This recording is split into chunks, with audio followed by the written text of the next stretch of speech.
Hello friends, कैसे हैं आप सब। आई होप कि आप सब ठीक होंगे।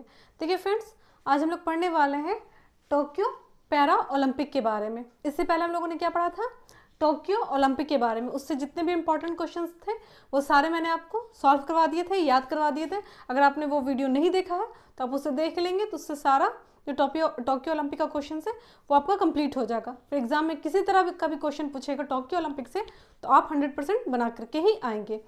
और इसमें हम कवर करेंगे टोक्यो पैरा ओलंपिक के बारे में, है ना। इसमें भी जितने इंपॉर्टेंट क्वेश्चन हैं, जैसे जैसे क्वेश्चन एग्जाम पूछे जा सकते थे, जितने टाइप के पूछे जा सकते थे, वो सब मैं इसमें कवर करवा दूंगी। इंपॉर्टेंट ही क्वेश्चन इसमें, एक्स्ट्रा कोई ऐसा क्वेश्चन नहीं है जो सिर्फ ऐसे ही पढ़ाने के लिए, नॉलेज के लिए, एग्जाम के पॉइंट ऑफ व्यू से इंपॉर्टेंट नहीं है। तो मैंने ऐसे क्वेश्चन को नहीं लिया है, क्योंकि हमें पहले क्या इंपॉर्टेंट है हमारे लिए कि हम एग्जाम मेरा अच्छे से क्लियर हो जाए, है ना। तो इसलिए इसमें पहले हम लोग वे सारे क्वेश्चन को कवर करेंगे जो एग्जाम में आ सकते हैं, जिसके आने के चांसेस हैं। तो चलिए स्टार्ट करते हैं। इसी वीडियो में मैं आपको याद भी करवा दूंगी इन क्वेश्चंस को, इस टॉपिक को। चलिए स्टार्ट करते हैं। देखिए फ्रेंड्स, यहाँ पे है टोक्यो पैरा ओलंपिक, और इससे पहले हम लोगों ने क्या पढ़ा था, टोक्यो ओलंपिक। तो इन दोनों में डिफरेंसेस समझ लेते हैं, पैरा ओलंपिक और ओलंपिक में। देखिए फ्रेंड्स, टोक्यो ओलंपिक जो था, ओलंपिक जो था, उसमें क्या था, वो वैसे लोगों के लिए था जो फिजिकली फिट हैं। और पैरा ओलंपिक जो होता है वो उन लोगों के लिए होता है जो शारीरिक रूप से सक्षम नहीं है। तो ये उन लोगों के लिए है। समझ गए इस चीज़ को कि पैरा ओलंपिक और ओलंपिक क्या है। अब हम इसको क्या करेंगे, याद करेंगे। देखिए फ्रेंड्स, पहला क्वेश्चन जो बनता है वो सबसे पहला क्वेश्चन ये होगा कि टोक्यो पैरा ओलंपिक 2020, ये टोक्यो पैरा ओलंपिक जो है वो है 2020 का, लेकिन ये हुआ कब, 2021 में। इसीलिए दिया रहता है टोक्यो पैरा ओलंपिक 2021 भी, है ना। तो टोक्यो पैरा ओलंपिक 2020 जो कि कब हुआ, 2021 में हुआ। कौन सा संस्करण था ये, तो 16वां संस्करण था। कौन सा संस्करण है ये, तो 16वां संस्करण है ना। टोक्यो ओलंपिक इसके पहले हम लोग ने पढ़ चुका है, अगर वो वीडियो पे ही देखे हैं तो उसे देख लेंगे, क्योंकि एग्जाम में जब क्वेश्चन आता है तो इंसान कंफ्यूज कर जाता है, ध्यान नहीं देता है और चूक कर जाता है, पैरा पे ध्यान नहीं देता, तो फिर क्या सोचता है कि टोक्यो ओलंपिक के बारे में उसी का जो आंसर होगा वही टिक आउट करके आता है। लेकिन हम क्वेश्चंस पे ध्यान देंगे कि क्या पूछ रहा है, पैरा पूछ रहा है या सिर्फ ओलंपिक पूछ रहा है ना।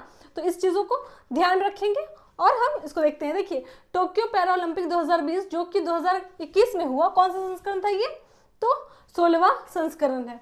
कौन सा संस्करण है, 16वां संस्करण है ना। और वो क्या था, 32वां संस्करण था। तो ये 16वां संस्करण है। और कब से कब तक ये चला, तो 24 अगस्त 2021 से 5 सितंबर 2021 तक चला। कब तक चला, 24 अगस्त 2021 से 5 सितंबर 2021 तक चला। और कहाँ हुआ, नेक्स्ट क्वेश्चन ये पूछ सकता है कि टोक्यो पैरा ओलंपिक 2020 या फिर 2021 कहाँ हुआ, तो कहाँ हुआ था, टोक्यो में। कहाँ, जापान के टोक्यो में। तो क्या याद रखा हम लोगों ने कि कौन सा संस्करण था ये, तो ये 16वां संस्करण था, ठीक है। और कहाँ हुआ ये, तो जापान के टोक्यो में हुआ। कहाँ हुआ, जापान के टोक्यो में हुआ। इसका मोटो, नेक्स्ट क्या पूछता है कि इसका मोटो क्या है, तो क्या था मोटो इसका, यूनाइटेड बाय इमोशन। इसका मोटो क्या है, यूनाइटेड बाय इमोशन। और इसका शुभांकर क्या है, मास्कोट, यानी कि इसका मास्कोट है सोमाइटी। क्या है, सोमाइटी। याद रखेंगे, ये सारे ही इंपॉर्टेंट है। तो शुभांकर इसका क्या है, सोमाइटी। कौन सा संस्करण है ये, तो 16वां संस्करण, ठीक। कहाँ हुआ, तो जापान के टोक्यो में हुआ। इसका मोटो क्या है, यूनाइटेड बाय इमोशन। और शुभंकर क्या है, तो सोमाइटी। क्या है शुभंकर, सोमाइटी। याद रखेंगे, शुभंकर सोमाइटी।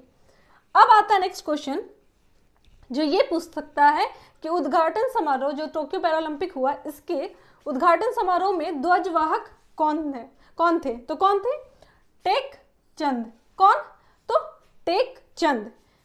जेवलिन थ्रो से संबंधित है। किससे संबंधित है, तो जेवलिन थ्रो से। उद्घाटन समारोह में ध्वजवाहक कौन है, तो टेक चंद। किस खेल से संबंधित है, तो जेवलिन थ्रो से संबंधित है। समझ गए। नेक्स्ट है समापन समारोह में ध्वजवाहक कौन रहे, तो अवनी लेखरा। कौन, तो अवनी लेखरा। किस खेल से संबंधित है, तो निशानेबाजी से। याद रखें, अवनी लेखरा किस खेल से संबंधित है, तो निशानेबाजी से। दोनों याद रहेगा। पहला तो ये कि उद्घाटन समारोह में ध्वजवाहक कौन है, तो टेक चंद थे। कौन थे, टेक चंद। और समापन में अवनी लेखरा, निशानेबाजी से। अवनी लेखरा किस खेल से संबंधित है? तो निशानेबाजी से। आई होप कि ये सब क्लियर हो गया और ये सब क्वेश्चन पूछ सकता है एग्जाम में। नेक्स्ट देखते हैं। देखिए फ्रेंड्स, इस बार जो है भारत की ओर से टोक्यो पैरालंपिक 2020 में 9 खेलों में 54 एथलीट्स ने भाग लिया। कितने एथलीट्स ने भाग लिया? तो 54 ने भाग लिया। इस बार ये पैरालंपिक का सबसे बड़ा दल रहा, याद रखेंगे। इसी वजह से ये इंपॉर्टेंट हो जाता है कि ये 2021 में हुआ, ये सबसे बड़ा दल रहा पैरालंपिक में। 54 एथलीट्स ने भाग लिया। कितने खेलों में? तो 9 खेलों में। तो भारत की ओर से टोक्यो पैरालंपिक 2020 में 9 खेलों में 54, याद रखेंगे, 9 खेलों में 54 एथलीट्स ने भाग लिया है। कितने एथलीट्स ने भाग लिया? तो 54। कितने खेलों में? तो 9 खेलों में, याद रहेगा। नेक्स्ट है कि इस बार टोक्यो पैरालंपिक में 2 नए खेल शामिल हुए। कितने शामिल हुए पैरालंपिक में? 2। देखिए, टोक्यो ओलंपिक में 4 खेल शामिल किए गए थे, लेकिन टोक्यो पैरालंपिक में 2 नए खेल शामिल किए गए। कौन कौन? बैडमिंटन और ताइक्वांडो।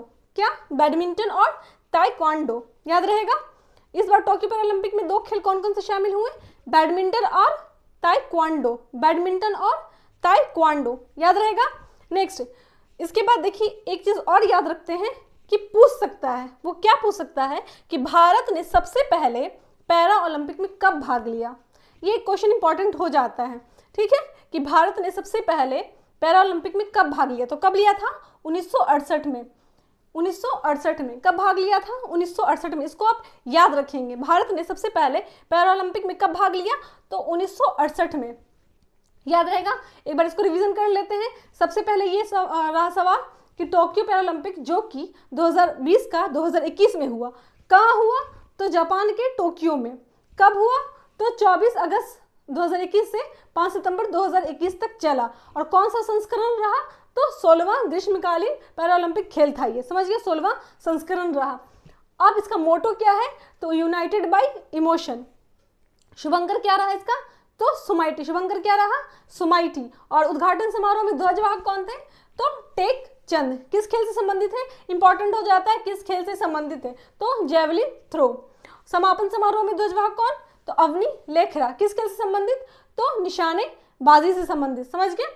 भारत की ओर से टोक्यो पैरालंपिक में कितने एथलीट्स ने भाग लिया? तो 54। और कितने खेलों में? तो 9 खेलों में। इस बार 2 खेलों को शामिल किया गया, बैडमिंटन और ताइक्वांडो को, समझ गए। आई होप कि आपको ये याद हो गया होगा। अब देखते हैं, जो इंपॉर्टेंट क्वेश्चन ये बन जाता है वो ये पूछ लेता है कि टोक्यो पैरालंपिक में भारत का रैंक कौन सा रहा, नंबर 1 रैंक पे कौन रहा और सेकंड पे कौन रहा। यही 3 इंपॉर्टेंट हो जाता है पैरालंपिक में। पहला तो ये कि भारत कितने रैंक पे रहा, तो कितने पे रहा? 24 रैंक भारत का रहा। और फर्स्ट रैंक पे जो रहा वो चीन, ठीक है। कितने रैंक पे रहा? रैंक पे चीन जो है फर्स्ट रैंक पे रहा, चीन। और ग्रेट ब्रिटेन जो है सेकंड रैंक पे रहा। तो ये तीनों इंपॉर्टेंट हो जाता है। और इंपॉर्टेंट इसमें क्या हो जाता है वो ये, इसमें सिर्फ ये पूछ सकता है फर्स्ट और सेकंड के लिए कि कितने पदक के साथ। तो चीन जो रहा वो 200 पदक के साथ फर्स्ट रैंक पे रहा और ग्रेट ब्रिटेन जो है वो 124 पदक के साथ। लेकिन भारत कितने पदक के साथ रहा? तो भारत ने कुल 19 पदक जीते। और भारत में ये पूछ देता है कि फिर कितना स्वर्ण, कितना रजत और कितना कांस्य। वो दोनों में नहीं पूछेगा, लेकिन चूंकि भारत का है तो इसलिए ये पूछ देता है कि भारत में टोक्यो पैरालंपिक में कितने पदक स्वर्ण रहे हैं, कितने रजत, कितने कांस्य। तो इसलिए हम इसको याद कर लेंगे। तो चीन नंबर 1 पे था, कितने पदक के साथ? तो 207। उसके बाद सेकंड नंबर पे ब्रिटेन था, कितने पदक के साथ? तो 124। भारत कितने रैंक पे था? तो 24। कितने पदक के साथ? तो 19 पदक के साथ, है ना। और कितने कौन कौन से पदक भारत ने जीते? तो स्वर्ण में 5, स्वर्ण में कितने? 5 पदक जीते, स्वर्ण पदक। और 8 रजत पदक और 6 कांस्य, यानी कि गोल्ड, सिल्वर और ब्रॉन्ज में 5, 8, 6, है ना। गोल्ड कितने? तो 5, यानी कि 5 स्वर्ण पदक, 8 रजत पदक और 6 कांस्य, याद रहेगा। 5, 8, 6, 5, 8, 6, है ना। पहले गोल्ड, फिर क्या होता है? सिल्वर, फिर कांस्य, है ना। तो 5, 8, 6 याद रखेंगे। 5, 8, 6 तो याद रहेगा 19 पदक। टोटल भारत ने कितने पदक जीते? तो 19 पदक। और कितना रैंक रहा भारत का? तो 24 रैंक रहा। एक और चीज देख सकते हैं, देखिए फ्रेंड्स, टोक्यो ओलंपिक में भारत का जो संस्करण था 32वां था और इसमें उसका जस्ट हाफ है 16, है ना। 4 खेल को उसमें शामिल किया गया, इसमें कितने खेल को शामिल किया गया, उसका जस्ट आधा 2। भारत ने 48 रैंक उसमें लिया था और इसमें कितना लिया 24, है ना। तो याद रखिएगा 24 दूनी 48, है ना, 16 दूनी 32 और 2 दूनी 4, है ना, सब दुगना। तो याद रखेंगे इस चीज को। हो गया क्लियर। अब आगे देखते हैं कि टोक्यो पैरालंपिक में भारत के लिए पहला स्वर्ण पदक जो है वो किसने जीता। ये क्वेश्चन इंपॉर्टेंट है, इसको याद रखेंगे। टोक्यो पैरालंपिक में भारत के लिए पहला स्वर्ण पदक किसने जीता, तो अवनी लेखरा ने। अवनी लेखरा ने, इन्होंने 2 पदक जीता है, इसलिए ये बहुत इंपॉर्टेंट हो जाता है। इन्होंने इस बार टोक्यो पैरालंपिक में 2 पदक जीता, एक तो गोल्ड और दूसरा कांस्य, है ना। तो 10 मीटर एयर राइफल में इन्होंने स्वर्ण पदक जीता। ये याद रखेंगे, ये 10 मीटर पूछ देता है, ठीक ना, कि कितने मीटर में, है ना। तो 10 मीटर में इन्होंने स्वर्ण पदक जीता, 10 मीटर में इन्होंने क्या जीता, स्वर्ण पदक जीता। और 50 मीटर में इन्होंने क्या जीता, तो कांस्य पदक। 50 मीटर में कांस्य और 10 में स्वर्ण, है ना, 10 में स्वर्ण, 2 मेडल इन्होंने जीता है। 10 मीटर में स्वर्ण पदक जीता और 50 मीटर में कांस्य पदक जीता। तो याद रखेंगे अवनी लेखरा ने 10 मीटर में एयर राइफल में क्या जीता, तो स्वर्ण पदक, और 50 मीटर वाले में कांस्य पदक जीता, याद रहेगा। नेक्स्ट है कि टोक्यो पैरालंपिक में भारत के लिए पहला पदक जो कि रजत, है ना, किसने जीता, तो किसने जीता, भावनीबेन पटेल ने, भाविनाबेन पटेल ने। और किस खेल से ये संबंधित है, तो टेबल टेनिस से। किस खेल से संबंधित है, टेबल टेनिस से। खिलाड़ी और उससे संबंधित जो खेल है इसका वीडियो मैंने बना दिया है, उसको मैंने डाल दिया है यूट्यूब पे, आप उसे देख लेंगे, है ना। उससे क्या हो जाएगा कि बहुत सारे क्वेश्चंस आपको याद हो जाएंगे, क्योंकि इस तरह का क्वेश्चन एग्जाम में पूछता है कि कौन सा खिलाड़ी किस खेल से संबंधित है। ये सारे क्वेश्चन पूछे जाते हैं एग्जाम में, तो आप एक बार उसको देख लेंगे तो आपको सारे याद हो जाएंगे, और वो सारे मैंने ट्रिक से बताए हैं, तो आपको ईजी वे में वो सब याद हो जाएगा, ठीक है। देखिए टोक्यो पैरालंपिक में भारत के लिए पहला पदक जो रजत है वो किसने जीता, तो भाविनाबेन पटेल ने। और भाविनाबेन पटेल किस खेल से संबंधित है, तो टेबल टेनिस, है ना, टेबल टेनिस में इन्होंने जीता है, क्या जीता है, रजत पदक, याद रहेगा। तो पहला पदक टोक्यो पैरालंपिक में किसने जीता है, तो भाविनाबेन पटेल ने, रजत पदक। और अवनी लेखरा ने स्वर्ण पदक जीता है, किसमें, 10 मीटर वाले में, और 50 मीटर वाले में कांस्य पदक जीता है, याद रहेगा। अब नेक्स्ट क्वेश्चन देखते हैं। क्वेश्चन ये पूछ सकता है कि भारत की पहली महिला खिलाड़ी कौन है जिन्होंने पैरा कोनाइंग में भाग लिया, पैरा कैनोइंग में, पैरा कैनोइंग में, क्या नाम है, पैरा कैनोइंग। इसको कहते हैं नौकायान को, कैनोइंग कहते हैं नौकायान को। तो क्वेश्चन ये पूछ सकता है कि भारत की पहली महिला खिलाड़ी कौन है जिन्होंने नौकायान में भाग लिए या फिर कैनोइंग में भाग लिया, तो कौन है, प्राचीन यादव, प्राचीन यादव, है ना। प्राचीन यादव ने, ये भारत की पहली महिला खिलाड़ी हैं जिन्होंने पैरा कैनोइंग में भाग लिया, यानी कि पैरा नौकायन में क्या किया इन्होंने भाग लिया, किसने, तो प्राचीन यादव ने, प्राचीन यादव ने, याद रहेगा। देखिए फ्रेंड्स, रजत में कितने खिलाड़ी ने लिया है ये तो हम समझ गए कि 8 रजत पदक जीता गया और 6 कांस्य पदक, लेकिन इसका नाम नहीं पूछेगा। बट स्वर्ण पदक वाले जो है वो इंपॉर्टेंट हो जाता है कि किस खिलाड़ी ने स्वर्ण पदक जीता है, तो आप क्या करेंगे, इसको याद कर लेंगे, क्योंकि ये पूछने के चांसेस हो सकते हैं कि एग्जाम में पूछ दे, टफ करने के लिए क्वेश्चन पूछ सकता है। तो इसलिए स्वर्ण पदक, इससे ज़्यादा कुछ नहीं पूछेगा, स्वर्ण पदक ही पूछ सकता है। तो स्वर्ण पदक हम लोग क्या करेंगे, याद कर लेंगे। तो देखिए अवनी लेखरा तो पहले याद हम लोगों ने कर लिया है कि इन्होंने शूटिंग में स्वर्ण पदक जीता है, तो अवनी लेखरा तो याद रहेगा। और ये कहाँ की है, राज्य भी याद रख लेंगे, क्योंकि राज्य भी पूछ देता है कि किस जगह से संबंधित है, किस जगह की है ना। तो अवनी लेखरा कहाँ की है, राजस्थान की, अवनी लेखरा राजस्थान, किसमें, शूटिंग में इन्होंने जीता है। मनीष नरवाल हरियाणा के हैं, मनीष नरवाल कहाँ के, तो हरियाणा के, शूटिंग में इन्होंने स्वर्ण पदक जीता है। किसने किसने जीता है, अवनी लेखरा, मनीष नरवाल, प्रमोद भागत, सुमित अंतिल और कृष्णा नागर। 5 हो गया ना, अवनी लेखरा, मनीष नरवाल, फिर प्रमोद भागत, सुमित अंतिल और कृष्णा नागर। कृष्णा नागर किससे हैं, तो बैडमिंटन से संबंधित है, राजस्थान से। कृष्णा नागर बैडमिंटन राजस्थान, सुमित अंतिल हरियाणा भाला फेंक, सुमित अंतिल कहाँ, तो हरियाणा के, कहाँ किस खेल से संबंधित है, तो भाला फेंक से। प्रमोद भागत बिहार के और किस खेल से संबंधित है, तो बैडमिंटन से। मनीष नरवाल हरियाणा किस खेल से संबंधित है, तो शूटिंग से। तो इन 5 का नाम जो है हम याद कर लेंगे। क्या नाम है, अवनी लेखरा राजस्थान, शूटिंग, ऐसे ही याद करेंगे सीक्वेंस में। अवनी लेखरा राजस्थान शूटिंग, अवनी लेखरा राजस्थान शूटिंग, है ना। Manish Narwal Haryana shooting, Manish Narwal Haryana shooting. Pramod Bhagat Bihar badminton, Pramod Bhagat Bihar badminton. Sumit Antil Haryana भाला फेंक, सुमित अंतिल हरियाणा भाला फेंक, है ना। कृष्णा नागर राजस्थान बैडमिंटन, कृष्णा नागर राजस्थान बैडमिंटन। आप मेरे साथ अगर बोलेंगे तो आपको जल्दी याद हो जाएगा, और आप इस वीडियो को देख करके 2 मिनट इस पर ध्यान दे देंगे तो आपको ये सारे नाम याद हो जाएंगे। अब आगे देखते हैं। देखिए फ्रेंड्स, उसके बाद क्या है कि 2024 में पैरा ओलंपिक का आयोजन कहाँ किया जाएगा। ये तो है कि 2020 का था जो कि 2021 में हुआ, लेकिन ओलंपिक जो है पैरा ओलंपिक कितने सालों पे होता है, 4 साल पे, है ना। ओलंपिक खेल 4 सालों पे आयोजित करवाया जाता है। तो 2024 में पैरा ओलंपिक का आयोजन होगा, वो कहाँ होगा, फ्रांस की राजधानी पेरिस में। कहाँ होगा, पेरिस में होगा। और चूंकि ये 20 वाला 16वां था, तो ये कौन सा संस्करण हो जाएगा, 17वां संस्करण हो जाएगा। कौन सा संस्करण हो जाएगा, 17वां संस्करण हो जाएगा। तो 2024 में पैरा ओलंपिक का आयोजन जो है फ्रांस की पेरिस में करवाया जाएगा, और ये 17वां संस्करण होगा, याद रहेगा। अब एक क्वेश्चन और हो जाता है फ्रेंड्स, वो ये कि टोक्यो पैरालंपिक का थीम सॉन्ग क्या है। टोक्यो पैरालंपिक का थीम सॉन्ग क्या था, कर दे कमाल तू। क्वेश्चन ये पूछ सकता है, थीम सॉन्ग क्या है, कर दे कमाल तू। ऐसे किसने लिखा भी, इसने लिखा भी है संजीव सिंह ने, है ना। ये संजीव सिंह के द्वारा लिखा गया है ना, संजीव सिंह के द्वारा। ये क्रिकेटर है दिव्यांग, तो इनके द्वारा लिखा गया है कर दे कमाल तू।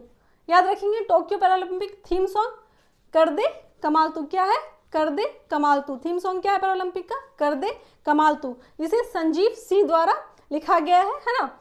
अब है कि बैडमिंटन खिलाड़ी पलक कोहली, एक क्वेश्चन और इंपॉर्टेंट हो जाता है, वो ये कि बैडमिंटन खिलाड़ी पलक कोहली टोक्यो पैरालंपिक में भाग लेने वाली सबसे युवा खिलाड़ी बनी। चूंकि ये सबसे युवा खिलाड़ी है, इसलिए ये क्वेश्चन इंपॉर्टेंट हो जाता है। ये सिर्फ कितने वर्ष की है, 19 वर्ष की। तो बैडमिंटन खिलाड़ी पलक कोहली 19 वर्ष की टोक्यो पैरालंपिक में भाग लेने वाली सबसे युवा खिलाड़ी बनी। सबसे युवा पूछ सकता है कि टोक्यो पैरालंपिक में सबसे युवा खिलाड़ी कौन बनी जिन्होंने बैडमिंटन में भाग लिया। तो पलक कोहली, 19 वर्ष की पलक कोहली, नाम क्या है, पलक कोहली, जो 19 वर्ष की, इन्होंने ही टोक्यो पैरालंपिक में भाग लिया है। ये सबसे युवा खिलाड़ी हैं, याद रहेगा। चलिए एक बार इसको हम रिवाइज करवा देते हैं। पहला तो ये था कि भारत का रैंक कितना रहा, तो भारत का रैंक 24 रहा। कितने पदक के साथ, 19 पदक के साथ, जिसमें 5 स्वर्ण है, 8 रजत है और 6 कांस्य है। चीन जो है वो फर्स्ट पे रहा 207 पदक के साथ, और ब्रिटेन जो है 124 पदक के साथ दूसरे नंबर पे रहा। टोक्यो पैरालंपिक भारत के लिए पहला स्वर्ण पदक किसने जीता है, तो अवनी लेखरा ने 10 मीटर में स्वर्ण पदक और 50 मीटर में कांस्य, याद रहेगा। टोक्यो पैरालंपिक में भारत के लिए पहला रजत पदक किसने जीता, तो भाविनाबेन पटेल ने, किस चीज में, टेबल टेनिस में। प्राचीन यादव भारत की पहली महिला खिलाड़ी हैं जिन्होंने पैरा कैनोइंग यानी कि नौकायान में भाग लिया है। स्वर्ण पदक विजेता अवनी लेखरा, मनीष नरवाल, प्रमोद भागत, सुमित अंतिल और कृष्णा नागर। और 2024 में पैरालंपिक का आयोजन जो है वो कहाँ होगा, तो फ्रांस के पेरिस में 17वां संस्करण होगा ये। और इसका थीम सॉन्ग क्या रहा है, कर दे कमाल तू। और सबसे युवा खिलाड़ी कौन बनी, बैडमिंटन खिलाड़ी कौन बनी, तो पलक कोहली। आई होप फ्रेंड्स कि आपको ये याद हो गया होगा। और इसके पहले अगर आपने टोक्यो ओलंपिक देख लिया है तो उससे भी सारा क्वेश्चन आपको याद हो गया होगा। आप एक काम करेंगे, अगर वो वीडियो आपने नहीं देखा है तो आप उसे फिर से देख लेंगे ताकि आपको वो याद हो जाए। और ये भी आपको याद रहे, दोनों वीडियोस में को देखने के बाद क्या होगा कि आपसे एग्जाम में अगर क्वेश्चन पूछता है तो आप कंफ्यूज नहीं करेंगे कि कौन सा आंसर किसका होगा। इसलिए आप दोनों को अच्छे से देखकर अच्छे से याद कर लेंगे। आई होप कि आपको मेरा वीडियो अच्छा लगा होगा। अगर आपको मेरा वीडियो पसंद आया तो इसे लाइक कीजिएगा, ज़्यादा से ज़्यादा शेयर कीजिएगा, मेरे चैनल को सब्सक्राइब कीजिएगा और बेल आइकन प्रेस कर दीजिएगा ताकि मेरे आने वाले वीडियोस की नोटिफिकेशन जो है वो आप तक पहुंच जाए। मिलते हैं फिर नेक्स्ट वीडियो में। Thank you.